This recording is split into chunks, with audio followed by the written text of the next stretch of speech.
In this video, I'm going to be breaking down my top 6 tips for making more money on Turo that actually don't have to do with increasing your utilization. So instead of focusing on how to get more rentals, I'm instead going to talk about how you can make more money from the rentals that you already have, either by making sure that you're not losing money on incidentals, toll charges, and claims, making sure you're keeping track of your funds appropriately so that no money is leaking out of your account, as well as a handful of other tactics. But before we dive into that, I do want to let you guys know that my course, the Car Sharing Masterclass, is on sale until tomorrow, September 2nd at 11:59 p.m. Eastern Time for Labor Day, and you can use the code LaborDay150 to get $150 off. Now, this will be our last sale until Black Friday, so if you've been interested in checking out the course, now is the perfect time to do it. Now, the Car Sharing Masterclass is a all-encompassing A to Z course that teaches you everything you need to know about starting a car sharing and direct rental fleet business with the exact business model that I use, as well as some of the most successful business models in the country. I built this course off of over 8.5 years of experience, as well as the experience that I've gained by speaking with some of the largest hosts in the car sharing space. And in the course, we teach you everything from how to buy cars and how to find them, how to streamline your operations in order to make it as semi-passive as possible, how to handle damage claims, set up co-hosting operations, and we just recently added an entirely new section on direct rentals. The course is over 10 hours of content and includes documents and resources, some of which were constructed by real attorneys. We have a private Discord group, a monthly Zoom call, and we have a ton of new features that are going to be rolling out to course members here very soon. Now, again, this sale is only going to be lasting until tomorrow, September 2nd at 11:59 p.m. Eastern Time, so you can use the code LaborDay150 to get $150 off. The link is down in the description below. The first thing I want to talk about is auditing your Turo earnings. If you click on the Earnings tab within the Turo app, there's a button called Transaction History, and if you click on that, it'll give you a breakdown of when and what amounts of money are getting allocated to you from your trips. It'll also show you any deductions that you have, so things for like taxes or maybe they took away earnings, and it'll also give you information on what your next payout will be or how much Turo owes you. You should be looking through this and scrolling through this on a semi-regular basis, like probably once or twice a week. Now, I know of a handful of hosts personally who will actually go through and audit this transaction history. They will look at the transaction list and they'll compare it to the trips that they've had with their vehicles to ensure that they are actually getting paid out for every single trip that they've had. I don't actually do that. Instead, what I do is I scroll through this transaction history to make sure that there aren't any large amounts of money that are being taken out of my earnings. Occasionally, Turo will actually deduct earnings from your account, and this will be reflected in your transaction history, and this could be done for a variety of reasons, including an inaccuracy, a mistake. It could be because a guest disputed a claim that you have made, and occasionally it is just completely unwarranted. And you want to make sure that you're checking up on that. For example, just recently a smoking claim that I had was reversed. I contacted Turo support, they escalated the smoking claim, and it was put back in. Now, there could be a ton of reasons as to why Turo is taking money out of your account, and not all of them are nefarious or in bad faith. But the thing that's super annoying about this is that Turo doesn't actually notify you that they are doing this. So if you don't look at the transaction history tab, you would never know that money was deducted. And this is definitely something that you will want to keep an eye on throughout your Turo and car sharing career. The next step that I have is for actually getting smoking claims approved. Now, if you're a Turo host, then you know that sometimes smoking claims and getting paid out for claims can be a bit of an uphill battle. Because it's not just a matter of getting paid because a guest had smoked in your car, but it's also a matter of proving that it occurred. And my team has an extremely good track record of getting these smoking claims approved. First is making sure you have the right photos, taking photos underneath the seat, sort of where the front seat meets the front of the floor mat, the steering column, door handle, near the door sill, and of course the center console.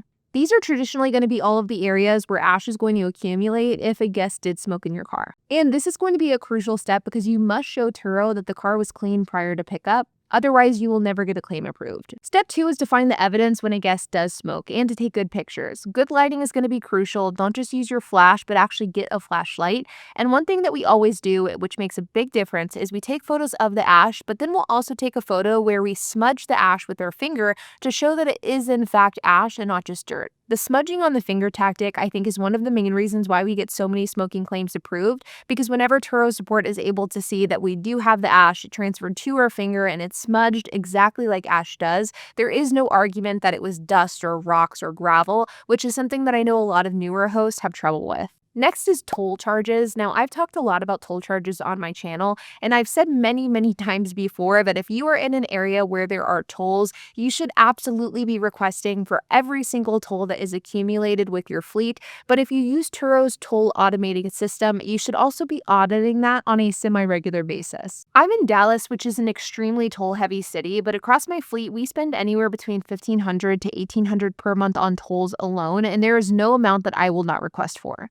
I think that tolls, more than almost any other thing in my business, has taught me that pennies truly do add up. And most of our tolls are accumulated of things like 40 cents, 56, 75 cents charges. And what I have learned over the years is that you just absolutely have to request for every single type of toll that comes through with your fleet. Otherwise, you will absolutely be leaving money on the table. And the amount that these tolls add up over time can be shocking. I don't care if it comes across as petty, if it could end up perceiving the guest as a bad customer service experience.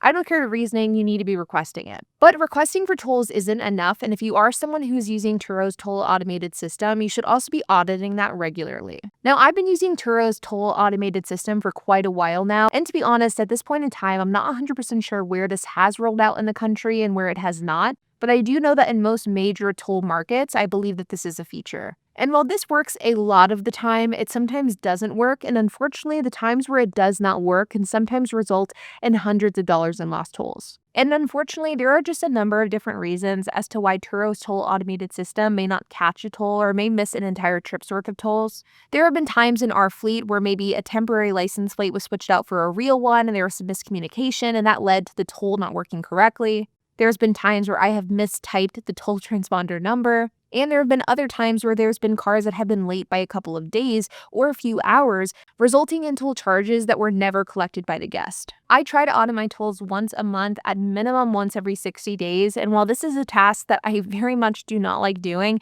it's one that I have time and time again found worth it to do because of the fact that I almost always uncover a couple $100s in tolls that for whatever reason weren't collected. To pivot into a different point is to simply collect for everything. I don't care if it's a toll, a ticket, a gas charge, whether it's $4 or $40, I'm going to request for everything, and I encourage all hosts to have sort of a black and white policy that they cover and follow. Whether that's charging for everything over $2 or $5, the policy that you have is up to you, but I do think that having a policy that you follow is going to be very helpful and beneficial moving forward because it'll allow for you to have a clear set of rules that you hold yourself accountable to. With me and my fleet, we charge for everything. There is no courtesy charge. There is no fee waived. We charge for everything if it is an applicable charge. And I would encourage you to consider that same method. Pivoting to a different direction is the topic of expenses. Making money isn't just about optimizing the amount of money that you make, but it's also about optimizing the amount that you keep. And I just want to give some rapid fire ways that you can cut expenses without cutting quality. First is alignments with warranties. Many chain repair shops will offer alignments with warranties like 1 year, sometimes even lifetime. These are oftentimes worth getting. Bulk car washes, whether that's a car wash pass that you pay for monthly or a coupon book or some sort of corporate discount, different washes do different things, but as a fleet owner, you should not be paying full price for washes. Buy in bulk. We try to buy all of our chemicals in bulk, so waterless wash, interior cleaner, things like that. Buy on sale. When oil goes on sale, we buy hundreds of dollars worth, and it lasts us for quite a while. And lastly, consider buying at the end of the quarter. This is true especially with shops. We've had a history of working out incredible deals with local tire shops for the end of the quarter because if the shop wants to meet quota, we want a deal. This has resulted in sometimes 40 to 50% savings. Buying strategically can result in hundreds, if not thousands of dollars in savings, and it can make a big difference. Now, I've saved the best for last, and this has to do with mechanical damages and how you can more effectively get your mechanical damages approved, because while this is sort of a niche problem and it's not something you're going to run into all the time, whenever you do, it can be a significant cost. Mechanical claims on Turo are notoriously difficult to get approved because unlike a physical damage claim where you can very easily see and say, this fender was damaged before, it's not damaged now, and thus the guest is responsible. However, it is much harder to look at a mechanical failure and come to that same conclusion because was that mechanical failure caused by the guest and actions that they made, or did it simply happen while the guest was driving? Over the years, I've had a handful of mechanical claims that definitely haven't been cut and dry, and as a result, it's forced me to better learn how to navigate these mechanical claims and get them approved in my favor. And so I have come up and implemented a new mechanical damage script that I use and send out whenever this type of damage occurs, and it has a 100% success rate, at least as of recording this video. Now I have the full script and how you can implement this in your business in the car sharing masterclass. Again, you can use the code LABOR150 to get $150 off. But let me give you the rundown here. Now, the first thing that I must mention is that this is only going to work if the guest actually caused the damage or if there is at least a compelling argument that they did cause it. Guest responsibility can be proven a variety of different ways, including maintenance logs, tracking data, guest communication. But at the end of the day, there is a very real reality where things just go wrong. My husband oftentimes says that things work until they don't, and in the case of Turo, it is very common for a car to be working fine and then for whatever reason something goes wrong, and that failure may not have anything to do with anything that the guest did. And in that scenario, of course, it is not fair to pin that on that guest. Now, the second thing to know about mechanical damage is that it's a bit of a roll of the dice, because with mechanical damage, oftentimes you will have to take your car to the shop and it will have to be torn down to some degree in order to determine where the car failed and why it failed. And this is a gamble that you have to take, because if you do this and you pay for this labor and Turo deems that this was not the fault of the guest, well, you're going to have to pay for all of the extra work that was done in order to diagnose the car. And sometimes this is work that wouldn't be necessary to do otherwise. For example, a few months ago, we had a transmission failure in one of our cars that was caused due to the guest overfilling the car with transmission fluid. Whenever we were trying to get to the bottom of what caused this failure, we actually had to tear down that transmission. This was a significant cost, but it was a gamble that we were willing to take because we knew that the guest caused this. Not only did the guest leave transmission fluid in the vehicle, but they also left a funnel in the engine bay. And believe it or not, this transmission claim was actually initially denied, and it took months of me pushing back in the process of developing this script in order to then get it approved. But in the case of the transmission, we had to pay for that transmission to be torn down, which is something that we wouldn't have otherwise had to pay for, because if we were just paying to replace the transmission out of pocket, we just would have purchased a whole new transmission. We wouldn't have even torn down our old broken one. So this is a cost that we would have had to incur that had nothing to do with the repair of the vehicle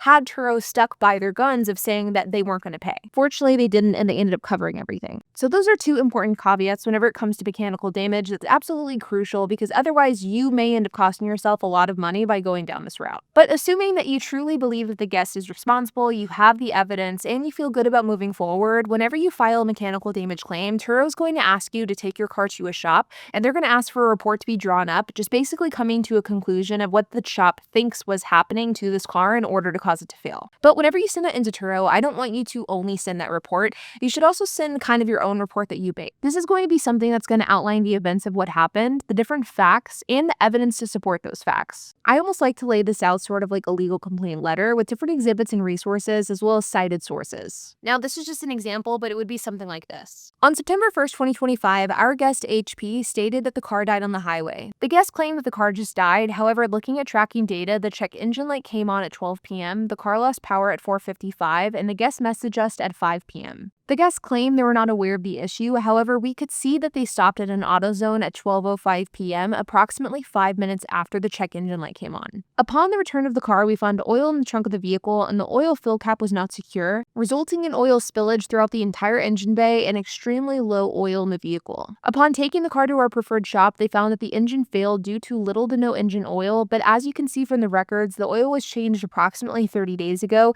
and the oil cap was not secured upon return.